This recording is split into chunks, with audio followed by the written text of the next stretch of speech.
Evening student. आज हम unit 3 कर रहे हैं। सब्जेक्ट है अकाउंटिंग फॉर मैनेजर्स। कल का हमारा टॉपिक था फाइनेंशियल स्टेटमेंट एनालिसिस। कल थोड़ी कुछ टेक्निकल खराबी आ गई थी, तो 5-7 मिनट का हमारा टॉपिक रह गया था फाइनेंशियल स्टेटमेंट एनालिसिस। आज हम उसको थोड़ा सा रिवीजन करते हैं। पहले financial statement analysis, financial statement analysis क्या होता है और ये स्टेटमेंट एनालिसिस हम क्यों करते हैं।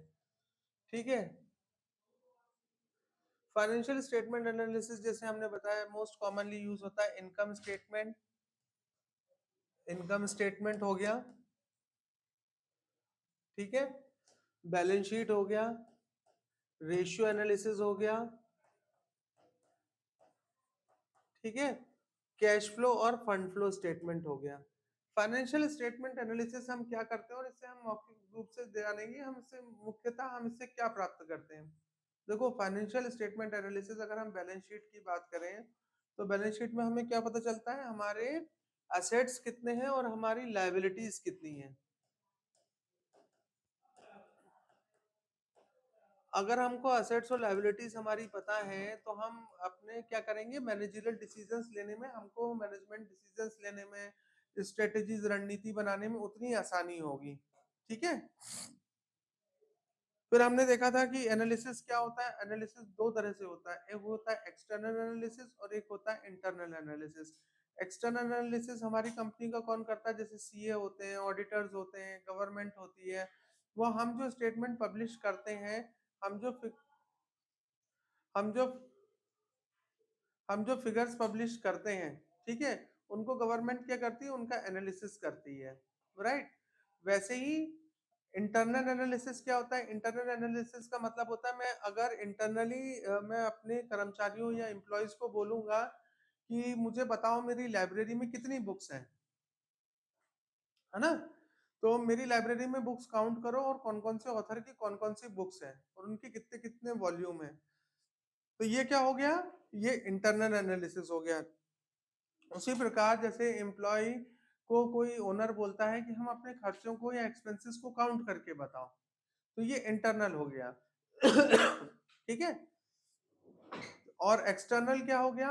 एक्सटर्नल एनालिसिस मैं आपको पहले ही बता चुका हूं।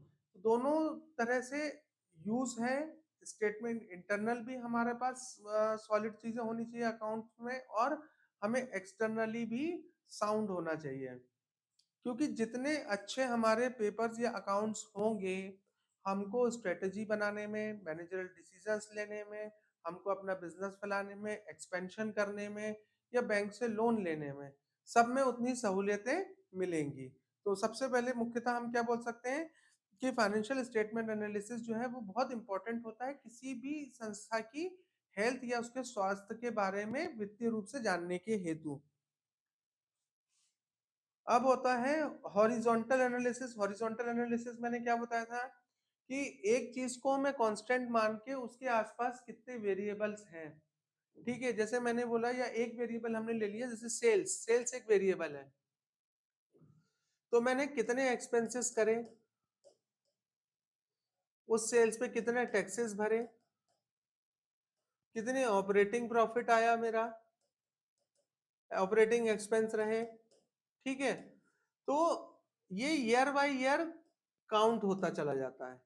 और वर्टिकल में क्या होता है, वर्टिकल में हम एक ही ईयर का कंपैरिजन करते हैं कि उसके अंदर, उसके वेरिएबल्स के अंदर कितने चेंजेस आए।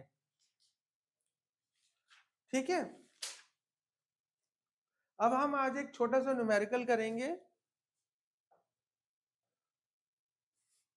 न्यूमेरिकल करेंगे हम इनकम स्टेटमेंट को लेके। अच्छा, मैंने कल आपको बताया था कि एक वर्ड यूज होगा आपका कि कॉमन साइज बैलेंस शीट क्या होती है, या common size cash flow statement क्या होता है, या कॉमन साइज इनकम स्टेटमेंट क्या होता है। तो कॉमन साइज का मतलब ये है कि अकाउंट्स में ये मेरे ऊपर है कि मैं किन खर्चों को अपनी बैलेंस शीट में दर्शाऊं या ना दर्शाऊं। कॉमन साइज का मतलब है कि जो अकाउंटिंग प्रैक्टिस है वो आपको क्या बोलती है कि कौन से खर्चे आपको अपने बुक्स ऑफ अकाउंट्स में दिखाने ही है। ठीक है, अब जैसे न्यूमेरिकल में है, ये है 2003, ये है 2004। यहां पर सेल्स जो है ये है इन लैक्स, 30 आ गए। ठीक है, 2003 में मेरी सेल्स थी 5 लैक्स और यहां थी 2004 में 7 लैक्स। ठीक है, miscellaneous income, miscellaneous income, miscellaneous income थी 20 और 15, है ना। अब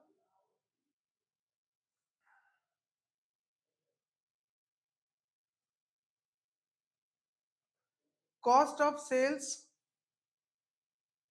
अब एक्सपेंसेस, ये तो इनकम हो गई। एक्सपेंसेस कौन कौन से थे? Cost of sales, cost of sales 3,25,000 और ये हो जाएगा 510। Office expense, office expense, office expense थे 20 और 25।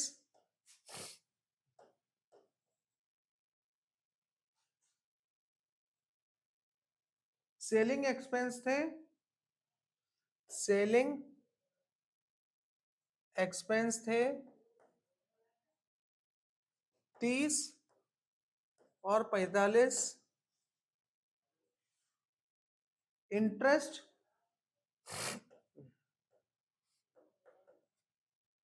इंटरेस्ट था 25 और 30।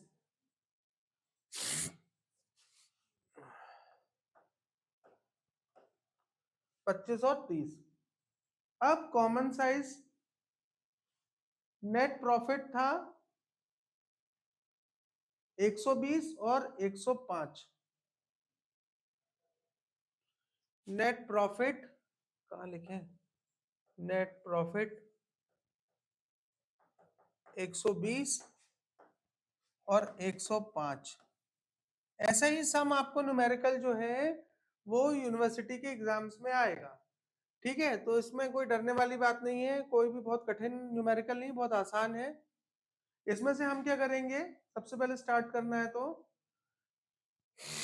ये देख लो पहले, sales, miscellaneous income, expense, cost of sales, office expense, selling expense, interest और नेट प्रॉफिट। ये आपको दिया रहेगा, आपको इसमें से कॉमन साइज इनकम स्टेटमेंट बनाना है। ठीक है, कॉमन साइज इनकम स्टेटमेंट बनाना है, मतलब आपको क्या करना है, जो नेट प्रॉफिट है जैसे हम बैलेंस शीट में क्या करते हैं student, assets is equal to liabilities. जितने अमाउंट के एसेट्स होंगे उतने अमाउंट्स के हमारे लायबिलिटीज होंगी। ठीक है, दोनों बराबर होंगे। तो हमको नेट प्रॉफिट को इसमें दर्शाना है कि हमारा कैलकुलेशन कैसा रहा। सबसे पहले हम बनाएंगे 2003, 2003 सेल्स कितने की थी, 500,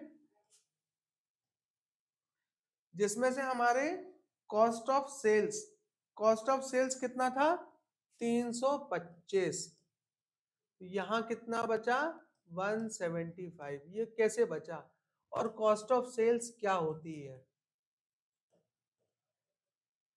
देखो, कॉस्ट ऑफ सेल्स में हम सीधे सीधे खर्चे लेते हैं, है ना, जो जो हमारे प्रोडक्शन से जुड़े हुए होते हैं, जो बिल्कुल सीधे खर्चे होते हैं, जैसे वेजेस हो गया, इलेक्ट्रिसिटी हो गया, रॉ मटेरियल हो गया, परचेज ऑफ रॉ मटेरियल हो गया। तो हमने क्या करा, सेल हमारी थी कितने की, 5 लाख की, और हमारे खर्चे कितने थे, 3,25,000 के। तो हमारे पास बचा कितना, 1,75,000 रुपए बचा। अब आता है ऑपरेटिंग एक्सपेंस।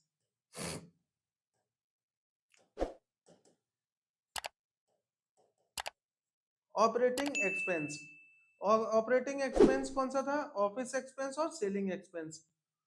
ऑफिस एक्सपेंस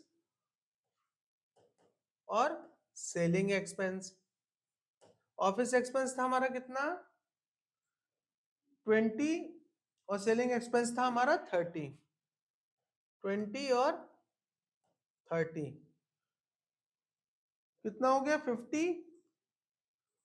इसको हम क्या करेंगे, 175 में से घटा देंगे एक्सपेंस को, तो कितना बचा, 1.5 लाख। ठीक है।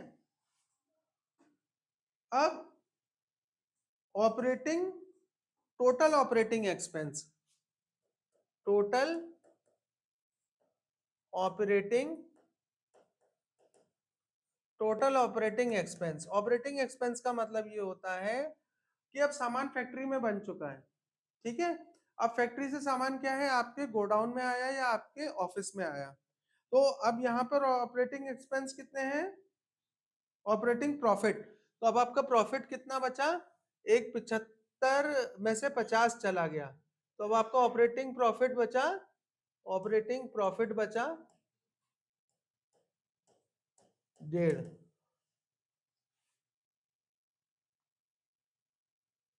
50 गया तो 125। ठीक है। 175 था, उसमें से 50 हमने माइनस किया तो कितना बचा, 125। अब ऑपरेटिंग प्रॉफिट और miscellaneous expense, miscellaneous expense income, miscellaneous income हम क्या करेंगे, मिसलिनियस इनकम को हम जोड़ देंगे। ठीक है। तो 125 में हम 30 को जोड़ेंगे तो कितना हो गया, हम 20 को जोड़ेंगे तो हमारा कितना हो गया, 145। 125 प्लस 25, 20, ये कितना हो गया हमारा, 145। अब 145 में हमारा कितना हो गया, इनकम। अब इसमें से माइनस करेंगे, less operating income, less operating income. तो लेस ऑपरेटिंग इनकम हमारी कितनी होगी, ऑपरेटिंग एक्सपेंस इंटरेस्ट 25, कितना बचा हमारा, 125 नेट प्रॉफिट।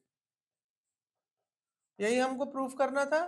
नेट प्रॉफिट हमारा कितना बचा, 125 रुपए, 1,25,000 हमारा नेट प्रॉफिट आया। ठीक है। अब बात आती है, हमको चीजों को परसेंटेज में कन्वर्ट करना है। ठीक है। तो परसेंटेज में हम कैसे कन्वर्ट करेंगे, परसेंटेज,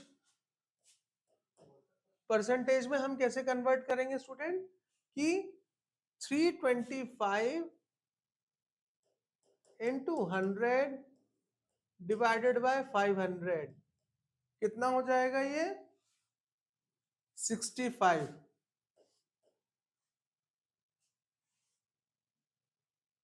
ठीक है। और सेल्स कितनी थी हमारी, सेल्स तो हमने जितना मतलब 100% हमने दिया, तो 100 में से 65 को माइनस करेंगे तो कितना बचा हमारे पास, 35।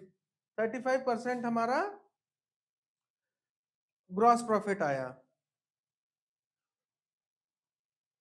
अब operating office expense, office expense हमारा कितना था, ऑफिस एक्सपेंस था हमारा 20। तो 20 को हम क्या करेंगे ऑफिस एक्सपेंस में, 20 इंटू 100 डिवाइडेड बाय 500, कितना हुआ, 4%। सेलिंग एक्सपेंस, सेलिंग एक्सपेंस कितना है हमारा, 30। ये इसकी बात कर रहा हूं मैं, सेलिंग एक्सपेंस की। तो अगेन 30 इंटू 100 डिवाइडेड बाय 500, कितना आया, 6%।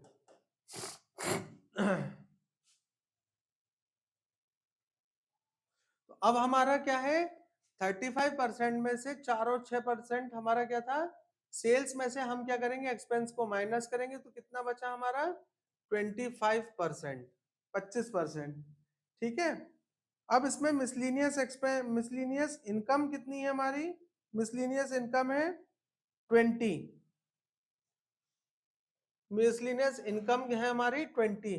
तो अगेन हम 20 इंटू 100 डिवाइडेड बाय 500 कितना हुआ, 4%। तो हम क्या करेंगे, इनकम को ऐड करेंगे, तो इनकम को हमने ऐड करा स्टूडेंट, तो कितना हो गया हमारा 29% हो गया। और less operating expense, less non operating expense, अब इसमें से हम नॉन ऑपरेटिंग एक्सपेंस को माइनस कर देंगे, नॉन ऑपरेटिंग एक्सपेंस को हम माइनस करेंगे इसमें से। नॉन ऑपरेटिंग एक्सपेंस हमारे कितने थे 25,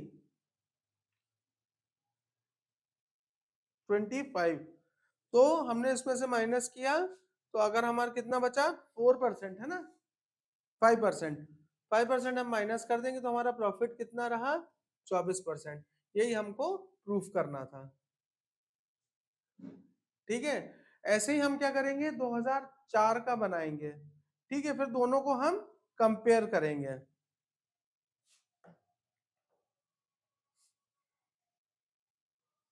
2004 में भी क्या हुआ, जैसे सेल्स है कितनी 7 लाख की, है ना, तो सेल्स का जो हमने परसेंटेज लिया है, अब हम परसेंटेज सेल्स का 100 ही क्यों लेते हैं, क्योंकि जो हमारा बेस होता है उसको हम परसेंटेज में क्या करते हैं, उसको हम पूरा का पूरा 100% देते हैं, राइट। तो हमने क्या करा 700 का, हमने उस 700 था उसका 100 लिया, कॉस्ट ऑफ सेल्स थी उसके अंदर 510, तो 700 में से 510 को हमने माइनस किया, मतलब सेल्स में से हमने कॉस्ट ऑफ सेल्स को माइनस किया, तो हमारे पास स्टूडेंट कितना बचा, हमारे पास बचा 190, 1,90,000। भाई देखो, सेल्स अगर हमारी बढ़ेगी तो सेल्स के साथ साथ हमारे खर्चे भी बढ़ेंगे। ठीक है, तो बिग जायंट कंपनीज क्या करती हैं, उनको भी पता होता है कि सेल्स अगर हम बढ़ाएंगे तो सेल्स हमारे साथ बढ़ेंगे, सेल्स के बढ़ने के साथ साथ क्या होता है कि जो ऑपरेटिंग खर्चे होते हैं वो हमारे ऑपरेटिंग खर्चे भी बढ़ते हैं। ऑपरेटिंग खर्चे हमारे क्यों बढ़ते हैं, जैसे हमारा बिजली ज्यादा जलेगी, रॉ मटेरियल ज्यादा हमको यूज होगा, हमारा प्रोडक्शन तेजी से चलेगा।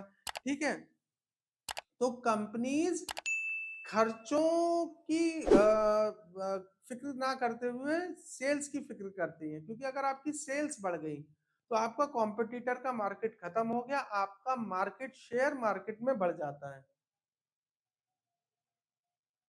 अब ऑफिस एक्सपेंस थे 25 और सेलिंग एक्सपेंस थे 45। ऑफिस एक्सपेंस और सेलिंग एक्सपेंस को हम जोड़ लेंगे तो ये कितना, ऑफिस एक्सपेंस और सेलिंग एक्सपेंस इनको हमने जोड़ लिया, ये कितना हो गया 70।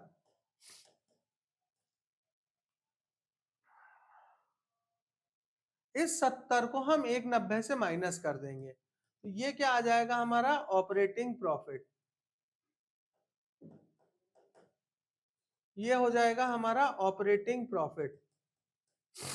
अब हमको इसी 1,20,000 के ऊपर ऑपरेट करना है। मिसलिनियस इनकम, अब हमको इनकम जनरेट हुई मिसलिनियस इनकम, मिसलिनियस इनकम का मतलब क्या होता है, मिसलिनियस इनकम जो इनकम आपको एफडी से मिल गई, ठीक है, जो इनकम आपको इन्वेस्टमेंट के द्वारा मिली, राइट, तो वो हमारी कितनी दी है 15। इसको हमने जोड़ लिया तो कितना आ जाएगा 15,000 हुआ, 15,000 में हम जोड़ेंगे 1,20,000 तो कितना हो गया 1,35,000। लेस नॉन ऑपरेटिंग एक्सपेंस, अब लेस कर देंगे इसमें से नॉन ऑपरेटिंग एक्सपेंस, जैसे हमने लोन लिया था उस पे हमने इंटरेस्ट दिया, तो इसको हमने इसमें से माइनस कर दिया 30। तो अब हमारा कितना बचा नेट प्रॉफिट? नेट प्रॉफिट बचा हमारा 1,05,000,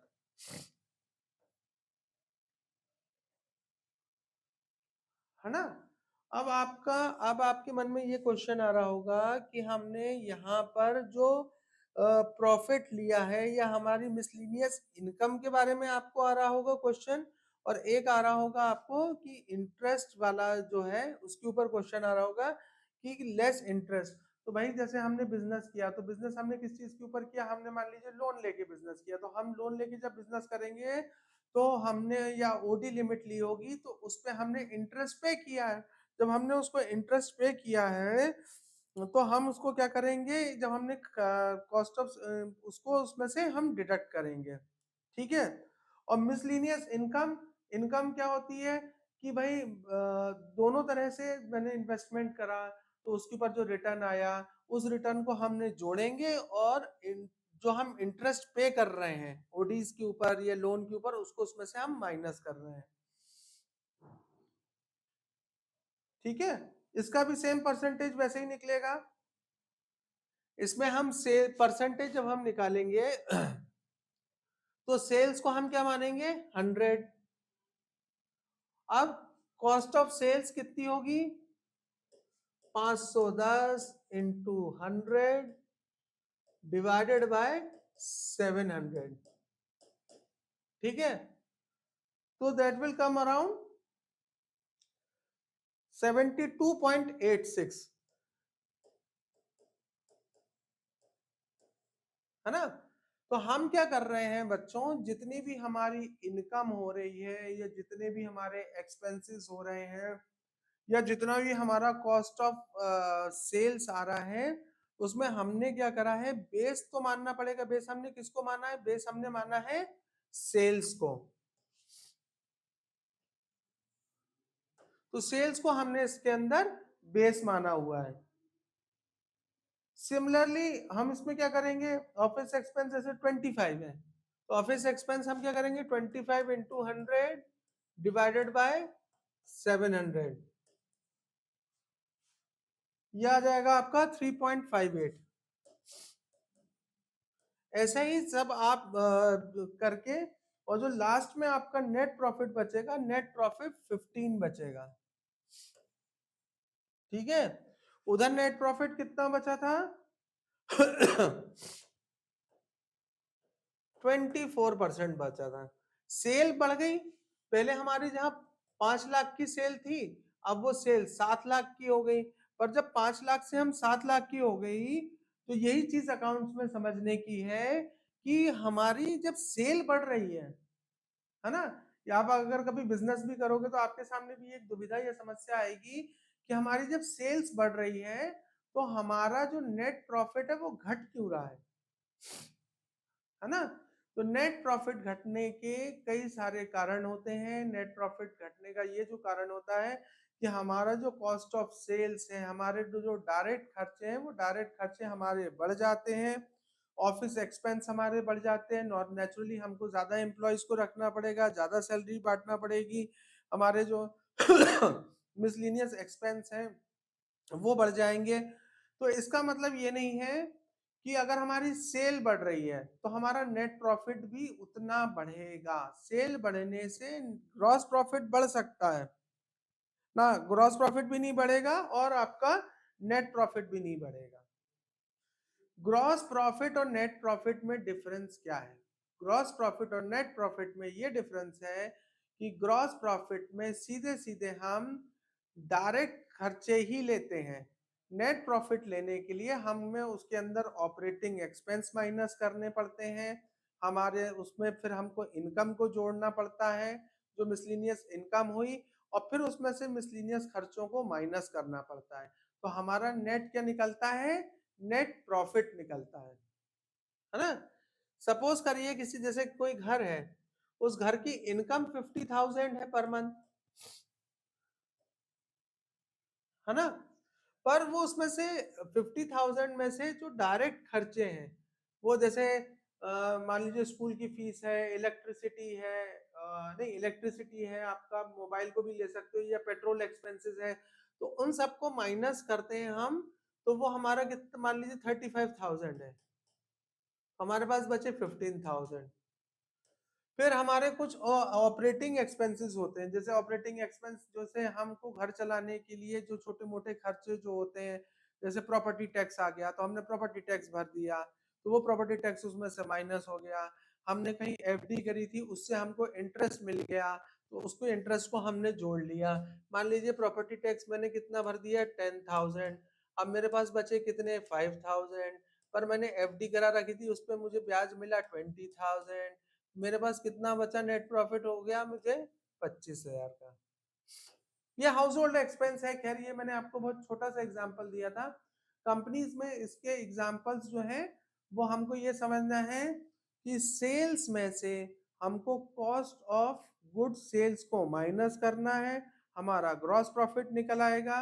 ग्रॉस प्रॉफिट में से हमको ऑपरेटिंग एक्सपेंस माइनस करने हैं, जैसे ऑपरेटिंग एक्सपेंस कौन से हो गए, ऑफिस एक्सपेंस हो गया, सेलिंग एक्सपेंस हो गया, फिर हम उसको उसमें से माइनस करेंगे तो हमारा ऑपरेटिंग प्रॉफिट निकल आएगा। जब ऑपरेटिंग प्रॉफिट में से हम मिसलेनियस इनकम को जोड़ेंगे तो अगेन हमारा नेट, उसमें से हम माइनस कर देंगे नेट ऑपरेटिंग एक्सपेंसेस को, तो हमारा टोटल नेट प्रॉफिट निकल आएगा। अब कुछ और टूल्स होते हैं, जैसे हम बात करें इनकम स्टेटमेंट के, जैसे ट्रेंड एनालिसिस होता है। Data of various years are analyzed by the method of trend analysis. A statement different types of any undertaking, the trend of change in their each item can be ascertained, namely it can be seen that whether the undertaking progress or deterioration. तो जैसे हम other technique होती है, जैसे होती है trend analysis.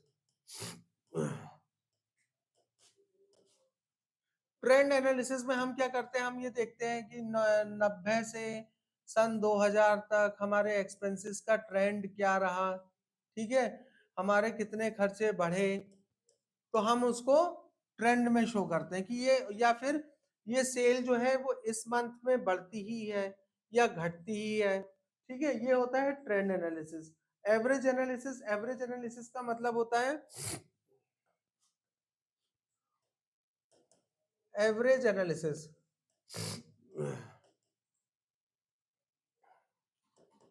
Business में सबसे इंपॉर्टेंट होता है एवरेज, ठीक है, एवरेज निकाल लिया आपने और आपने आपकी बिजनेस का एक एवरेज पता चल गया आपको कि मुझे सर्टेन एक्सपेंसेस होते ही हैं, इतना मेरा एवरेज है एक्सपेंसेस का और इतना मेरा एवरेज है इनकम का, दोनों को सब्ट्रैक्ट करके ऑपरेटिंग कॉस्ट को माइनस प्लस करके मेरा इतना नेट प्रॉफिट निकल आता है। फिर है fund flow statement. Fund flow statement, fund flow statement क्या होता है स्टूडेंट, फंड फ्लो स्टेटमेंट का मतलब होता है, अभी हम इसके बाद कल रेशियो एनालिसिस करेंगे और हम फंड फ्लो स्टेटमेंट करेंगे। फंड फ्लो स्टेटमेंट का मतलब होता है हमारे पास कैश इनफ्लो कितना हुआ और कैश का आउटफ्लो कितना हुआ,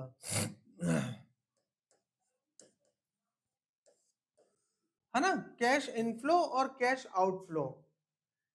जैसे आजकल आप मॉल्स देखते हैं, ठीक है, अगर हम आपके ट्रेंड की बात करें तो मॉल्स में क्या होता है, मॉल्स में जो प्रॉफिटेबिलिटी या अकाउंटेबिलिटी होती है ना, अकाउंट्स, उसमें देखा जाता है कि नेट हमारा पास कितना कैश आया और कितना कैश हमारे पास से गया।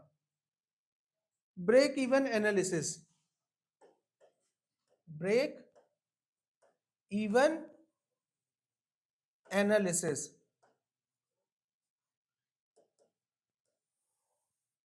है ना, break even analysis, break even analysis बहुत इंटरेस्टिंग है। ब्रेक इवन एनालिसिस के ऊपर अच्छे से थ्योरी भी करना और अपन इस पर न्यूमेरिकल्स भी अच्छे से करेंगे, ये एग्जाम में अक्सर पूछा जाता है। Break even analysis, break even analysis ज्यादातर तो उसकी थ्योरी आती है। तो ब्रेक इवन एनालिसिस का मतलब होता है बिजनेस एक ऐसे मूल्य पर आना जिस पर ना मुझे प्रॉफिट हो और ना जिस पे मुझे लॉस हो, है ना। मान लीजिए मैं बाजार में एक शर्ट खरीदने गया, मैंने उससे बोला कि एक शर्ट है, उसने मुझे एक शर्ट दिखाई 1000 रुपए की, है ना? उसकी कॉस्ट थी 600 रुपए, लैंडिंग कॉस्ट थी उसकी दुकान पर, वो लेकर आया 600 रुपए में। मैंने उससे बोला, वो मुझे बोल रहा है 1000 रुपए में मैं शर्ट को दूंगा। मैं उससे बोलता हूँ नहीं, मैं 800 में मैं तो लूंगा उसको 650 में, वो 600 में लूंगा। तो उसको मालूम है बार्गेनिंग करते समय कि 600 से अगर वो कम में बेचता है तो उसको लॉस हो जाएगा, और 600 से ऊपर जो भी होगा वो उसका प्रॉफिट होगा। तो अगर कंपनीज को प्रोडक्शन में पता रहता है कि क्या उनका ब्रेक इवन पॉइंट है, ब्रेक इवन एनालिसिस क्या है, इससे कम रेट पे प्रोडक्शन हुआ, ज्यादा रेट पे प्रोडक्शन हुआ तो क्या होगा, और सेल जो है वो मार्केट में कितने रुपए पर यूनिट से हो सकती है। So thank you student, again continuing with me, have a nice day.